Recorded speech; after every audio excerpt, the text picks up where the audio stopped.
Bonjour et bienvenue dans notre nouvelle émission Impact Live, le rendez-vous de la proclamation de la bonne nouvelle, la proclamation de la bonne nouvelle de Jésus, parce que Jésus est vivant et que Jésus peut transformer notre vie. Il est vraiment le sauveur du monde, il est celui qui peut produire ce changement dans notre existence. Aujourd'hui, j'ai intitulé mon sujet « Il est temps, il est temps ». Il m'arrive de parler avec certaines personnes et lorsqu'elles touchent du doigt la réponse, la solution à leurs problèmes, souvent elles disent « Ah, il était temps, il était temps ». Et j'imagine que là où vous vous trouvez, vous êtes face à certaines situations, vous vous posez même des questions concernant le sens de la vie, concernant l'éternité, et vous vous dites « Mais il est temps que quelque chose se passe, il est temps que ça change, il est temps même que la vie ait un sens ». Eh bien, le message de l'Évangile nous a été donné pour que notre vie puisse avoir un sens. Pour ma part, ma vie a changé, le temps a changé. En 1985, le 5 février, j'ai fait l'expérience d'un rendez-vous divin. Dieu a fixé un rendez-vous avec ma vie ce jour-là, et à partir de ce jour, ma vie a complètement changé.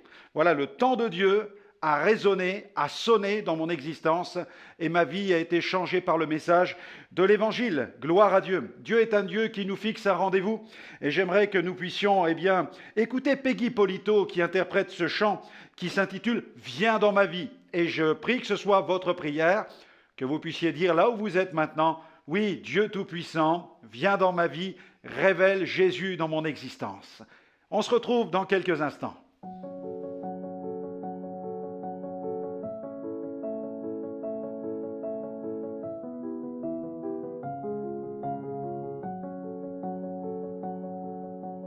Viens dans ma vie, tu verras, suis cette mélodie et elle te guidera. Viens dans ma vie. Viens dans ma vie, tu verras, lis cette harmonie, elle me décidera. Viens dans ma vie. Je t'ai gravé dans mes mains, gravé dans mes reins, tu peux me faire confiance. N'oublie jamais ce refrain, jamais que demain sera une autre chance.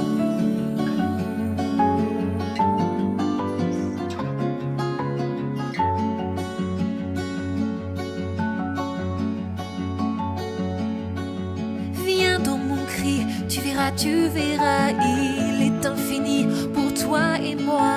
Viens dans ma vie. Oh oui, je viens dans ton cri, je l'entends jusqu'ici, tu sais, rien n'est fini, mais tout reprend vie. Viens dans ma vie.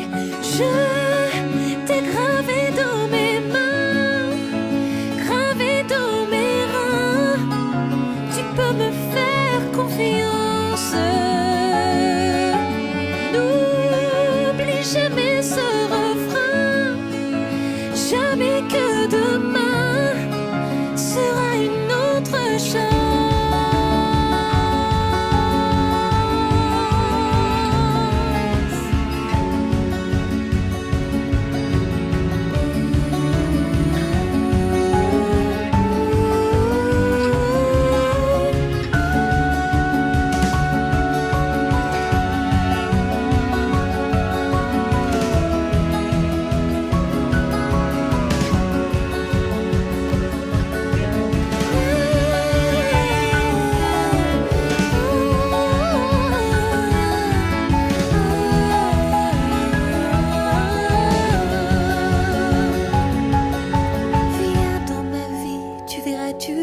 Que si tu te perds, tu me retrouveras. Viens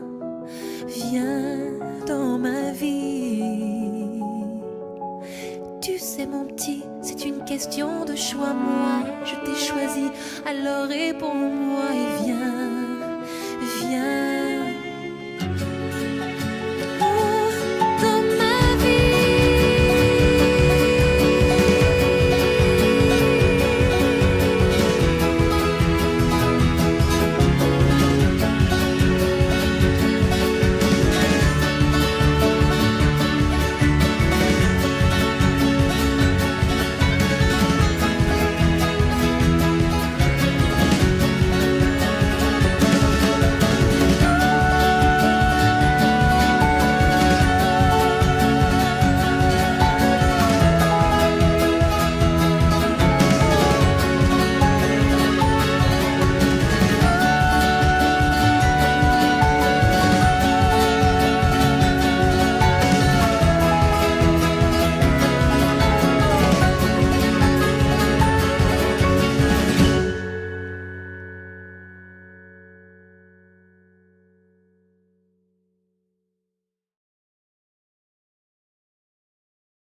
Merci à Peggy pour ce chant qui nous invite à demander au Seigneur de venir dans notre existence pour changer notre vie. La Bible nous parle des temps. Oui, il est temps. Et la Bible parle même des temps éternels dans 2 Timothée, chapitre 1er, verset 7 à 10. L'apôtre Paul écrit à un jeune serviteur, un jeune pasteur, et il lui écrit ceci: « Car ce n'est pas un esprit de timidité que Dieu nous a donné, au contraire, son esprit nous remplit de force, d'amour et de sagesse. N'aie donc pas honte du témoignage à rendre à notre Seigneur, ni de moi son prisonnier, mais souffre avec moi pour l'Évangile par la puissance de Dieu qui nous a sauvés et nous a adressé une sainte vocation, c'est-à-dire un appel, non à cause de nos œuvres, mais selon son propre dessein, selon la grâce qui nous a été donnée en Jésus-Christ avant les temps éternels. » Pouvez-vous imaginer cela? Avant les temps éternels, Paul, l'apôtre Paul, a été appelé. Dieu a pensé à Paul pour qu'il devienne l'apôtre qui allait proclamer cette bonne nouvelle dans tout le bassin méditerranéen et qui a été manifesté maintenant par la venue de notre Sauveur Jésus-Christ, qui a réduit la mort à l'impuissance et a mis en évidence la vie et l'immortalité par l'Évangile, les desseins éternels, les temps éternels de Dieu qui se sont accomplis, qui ont convergé lorsque Jésus est venu sur la terre, qu'il a proclamé l'Évangile, qu'il est mort sur la croix pour les péchés de l'humanité et qu'il a vaincu la mort, qu'il a vaincu le péché en ressuscitant le 3e jour. Voilà quel plan merveilleux, quel dessein merveilleux, les temps éternels qui s'accomplissent dans la venue de Jésus. Et la Bible nous parle aussi d'autres temps, comme le temps de cette grâce. Oui, quand Jésus vient, dans Marc 1, verset 14, Jésus proclamait « Le temps est accompli et le royaume de Dieu est proche » et il disait « Repentez-vous et croyez à la bonne nouvelle. Le temps est accompli. » La venue de Jésus a fait résonner un temps marqué, vraiment un temps bien précis. Le temps est accompli. Les temps éternels, les desseins éternels, ces desseins que Dieu avait prévus d'avance, se réalisent dans la venue du Fils, dans l'incarnation de Jésus. Jésus, le Fils de Dieu qui vient sur la terre, qui prend forme humaine, avec de la chair et des os, il a marché ici-bas, il a foulé la terre d'Israël, il est allé de ville en ville, de village en village, proclamant la bonne nouvelle, pardonnant les péchés, guérissant les malades, libérant les possédés, purifiant les lépreux, ressuscitant les morts, mais surtout transformant les vies, en réconciliant les hommes et les femmes qui venaient à lui, en les réconciliant avec Dieu. Vraiment, le temps est accompli, les temps sont accomplis. Le temps est accompli, le royaume des cieux, le royaume de Dieu est proche. Repentez-vous. Parce que Jésus est venu, vraiment un temps bien particulier a été accompli, s'est accompli en la personne de Jésus. Et au travers de la venue de Jésus, le message de l'Évangile est celui-ci, le royaume de Dieu vient vers nous. Le royaume de Dieu vient vers nous. Et ce royaume, c'est un royaume de sainteté, de pureté. Dieu est saint, Dieu est pur. C'est pourquoi Jésus dit, repentez-vous, croyez à la bonne nouvelle, car le royaume des cieux, le royaume de Dieu, s'approche de vous. Et comme Dieu est saint, alors il faut vous nettoyer, vous purifier, vous préparer. Il faut vous réveiller, il faut prendre conscience qu'avec vos péchés, vous ne pourrez pas entrer en relation avec Dieu, vous ne pourrez pas non plus prétendre à une entrée dans le ciel, mais il faut avant tout vous repentir de vos péchés. C'est pourquoi Paul écrira plus tard au sujet de ce temps accompli, il parle dans Romains 5, 6 du temps de la grâce, du temps marqué de Dieu. Il dit « Lorsque nous étions encore sans force, Christ au temps marqué est mort pour des impies. » Christ au temps marqué est mort pour des impies. Le temps vraiment marqué. C'est comme si dans l'agenda de Dieu, ce temps de la venue de Jésus était marqué d'une croix. Et Jésus est venu ici-bas, il a fait des miracles, il a manifesté le royaume de Dieu avec des signes et des prodiges, et l'apothéose de son ministère fut la mort sur la croix. Il a donné sa vie sur la croix. Est-ce que nous réalisons le sens de la croix? La croix n'est certainement pas un échec, ça n'est certainement pas une faillite, ça n'est certainement pas non plus la fin de la mission de Jésus ou la fin du christianisme. Non, c'est l'apothéose. La croix, c'est le summum, c'est vraiment la victoire, le coup fatal que Jésus porte à l'ennemi de nos âmes, qui détient un pouvoir sur l'humanité par la puissance du péché et la convoitise du monde, ce monde qui gît sous la puissance du malin.